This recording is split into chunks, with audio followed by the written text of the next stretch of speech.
Hello everyone, myself Dr. Mahesh, a general physician. During my ICU rounds, I found very difficult to learn ventilator waves and ventilator settings and modes. So I have decided to make a video by simplifying all these things. I am sure at the end of the video you will learn something about the ventilator. In this video, I am going to explain about non-invasive ventilation. Indications and contraindications and other details about the NIV will be discussed in separate video. In this video only, the modes and settings will be discussed. Here, let's go. Let's have a look at the screen. We can see terminology on the bottom of the screen like O2, PEEP, T inspiration, pressure support, F trigger. On the right side, left side of the right, P peak, MV, FiO2. On the right side, P mean, PEEP, TVE, F total. So at the end of video, you should be able to understand all this terminology and how to adjust them. Coming 3 slides are very important to understand this video very completely. So listen very carefully. Here comes our first slide. Here we can see one x-axis, one y-axis and one wave oscillating around x-axis. So the y-axis is represented by pressure, x-axis by time. So this is the graph you will see on top of any monitor of ventilator. So you can see here the first wave is negative.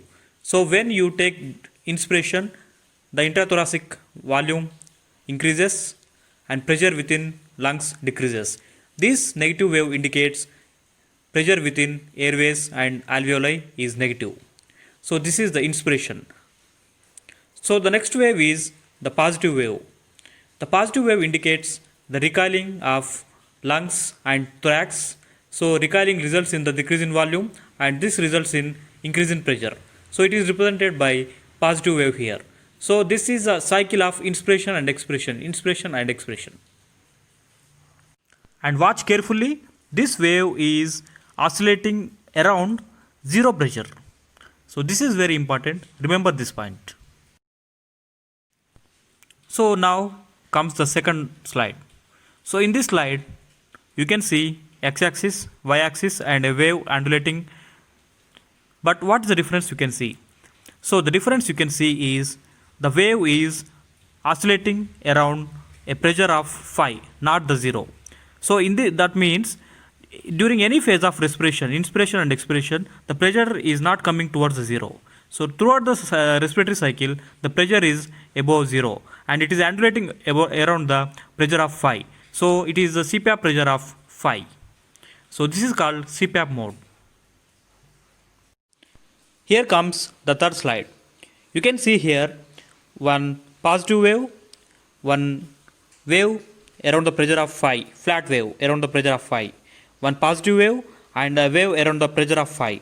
So that means during any phase of respiration, the pressure is not coming towards the zero. And during inspiration, the positive pressure is given more than that is given during expiration. So during inspiration, 10 centimeters given here. During expiration, 5 centimeters of pressure is given here. These two different levels of pressure during inspiration and expiration is called as BPAP.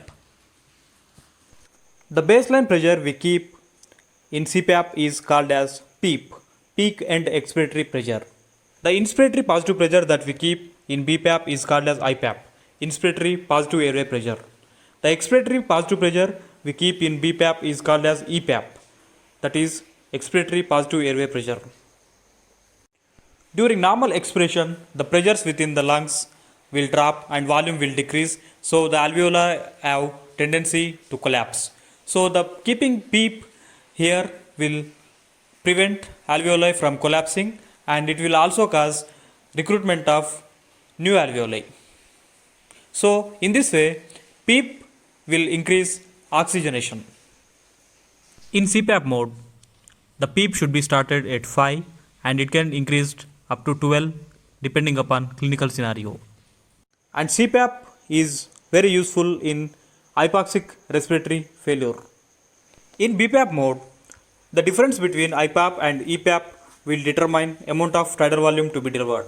As we know that as we increase tidal volume, the CO2 washout will increase.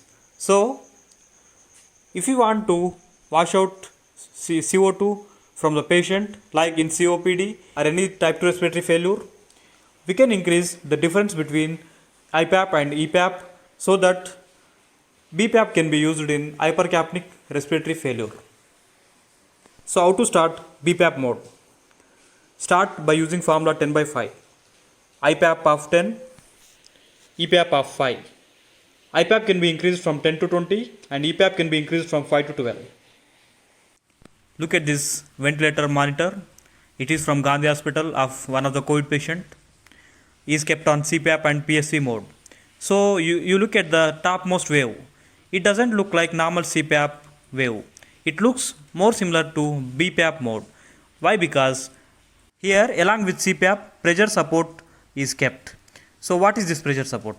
So during normal CPAP ventilation, you can observe that during inspiration, the pressure will drop negative from baseline of peak pressure. But here with PSV mode, that inspiration is supported by positive pressure, just like BPAP. So you can watch here, the PEEP of 10 is kept, pressure support is of 12 is kept above the PEEP level. So total peak pressure we can see here is 22, that is pressure support of 12 plus PEEP pressure of 10. So we can have a look at this monitor of BPAP setting. IPAP is kept at 12, EPAP is kept at 6. So the difference between them is 6 and rate is kept at 12. So depending upon ABG CO2 value, we can adjust the gap accordingly. So we have to know about the one more mode, dual level, is available in many ventilators. So is it same to BPAP? The answer is no. Dual level is very different from BPAP. Here we can see options like P high, P low, T high and T low. P high is pressure high, P low is pressure low, T high is time high, T low is time low. So what are these? So in this dual level, two different pressures are kept for two different timings. So the pressure high, by keeping pressure high, it prevents alveolar collapse and increases alveolar recruitment. So it will improve oxygenation. P low, by keeping P low for some time, it will prevent barotrauma to the patient and air trapping, it will prevent the air trapping. So it will make the advantages of both high pressure and low pressure. So Ti and T low are how much time Pi should be kept and how much time P low should be kept. Ideally it is kept 1:1, but if you want to improve the oxygenation, we can improve the time of Pi. So ratio can be improved from 2:1 to 3:1. So the advantages of dual level is patient can breathe during any pressure level. So at Pi also patient can breathe and P low also patient can breathe spontaneously. But we can add pressure support to this dual level also. During P low, if patient breathes, we can add pressure support to this P low. So here we can see a monitor representing dual level settings. P high is kept at 8, P low is kept at 6, Ti is kept at 2, T low is kept at 4, pressure support is 12 and PEEP is 6 and P peak is 9. So in this dual level, if patient oxygenation is not satisfied, if SpO2 is less than 90 by this method, we can increase the T high so that our patient will have more time on high pressure, so it will open the alveoli and improve the oxygenation. Here we can see PEEP and P peak also. The P peak is nothing but P high, PEEP is nothing but P low here. Or else the oxygenation can also be improved by increasing P high value. So thanks for watching. So I have not covered many aspects of ventilator settings like flow trigger, pressure trigger and inspiratory time, expiratory time, inspiratory ratio and expiratory ratio. I will cover these all things in next video. Stay tuned, subscribe to my channel.